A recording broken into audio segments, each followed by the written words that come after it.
Ed Keeter of Keeter Consulting, LLC. We specialize in helping individuals with disabilities, their employers, and their service providers with a range of employment and disability-related issues, with a special focus on self-employment and small business startups. You can find out more about us at www.keeterconsulting.com. I usually share my thoughts about small business through a blog at the Keeter Consulting website, but since today's topic had a very strong visual element to it, I thought I'd take a stab at a video blog just to see how well that worked out. So without further ado, here we go. Now today's topic is one of my favorites. It's something that I find a chance to be very creative, and it's also one that can have a tremendous impact on your business, and that is the issue of selecting a name and a logo for your business. When you think of iconic logos like the Nike swoosh, the McDonald's arches, or the blue Ford oval, you start to realize the tremendous impact that a well-chosen name and logo can have on a business. These factors all alone can be a significant source of competitive advantage in the marketplace. Just think of the Ralph Lauren polo player or the Izod Lacoste alligator, and you start to get the idea. In fact, these two factors alone can be a significant source of competitive advantage in the marketplace. So how can you find the best possible name and logo for your business? We'll start with selecting the company name. First and foremost, your company's name needs to be simple and memorable. 3 excellent examples of this are Monster.com, Apple, and Starbucks. Next, your name should be consistent with other names in the industry so that customers will associate your business with the correct industry, but also unique enough that you don't get lost in the noise and the shuffle with the other competitors. The first examples that come to mind for me when thinking of this consistent but unique concept are Burger King, Taco Bell, and Pizza Hut. All 3 businesses are fast food places, and all 3 are dominant players in their industry, as opposed to the also-rans like Arby's and Hardee's, which broke with the consistent but memorable formula. The next consideration is that your business name should be descriptive of the basic products or services that you provide, but should not become a limiting factor for you. A great example of a descriptive but non-limiting name is Circuit City. You know they sell electronic and electrical items, but beyond that, they can go any direction they want with the products and services they offer. A great example of the power of a non-limiting name versus a limiting name is actually occurring right now.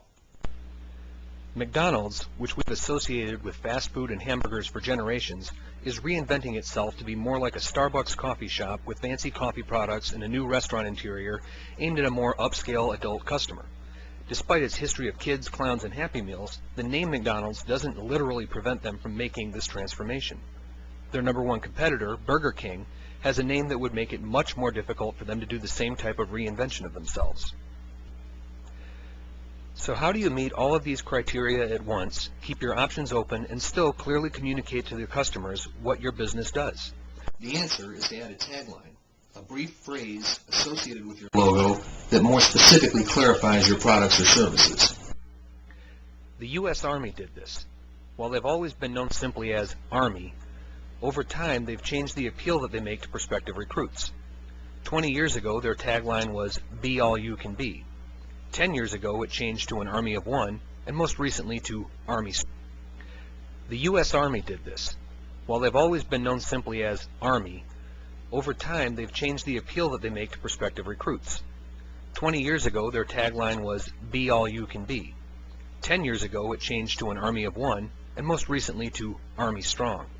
Similarly, the Marines originally used the tagline, "We're looking for a few good men." As times changed and the Marines wanted to broaden their appeal to also include a few good women, they updated their tagline to "The few, the proud, the Marines." In each case, they never had to change their identity, they didn't have to change their name or their logo, but they're able to clearly redefine themselves in the minds of customers. Okay, so you've got a great name for your company and a great tagline. Next comes the logo. Well, the same basic rules apply. It needs to be simple and memorable, and it needs to be consistent but unique, but there are a few additional considerations to take into account as well. Your logo needs to reproduce well in a variety of media. It needs to look good in color, grayscale, or black and white, on letterhead, newsprint, in glossy ads, on billboards, on TV, on websites, and on promotional items like pens and t-shirts. Your name and logo should also translate well across languages and cultures. A few of us still remember when AMC Motors tried to sell their car called the Matador in Spanish-speaking countries, not realizing that the name translated to the literal meaning of assassin. A more current example is the Buick LaCrosse, which is sold under another name in Canada where the word lacrosse is often used as a crude slang term. Additionally, your name, logo, and even the typeface font you use need to set the correct tone for your business.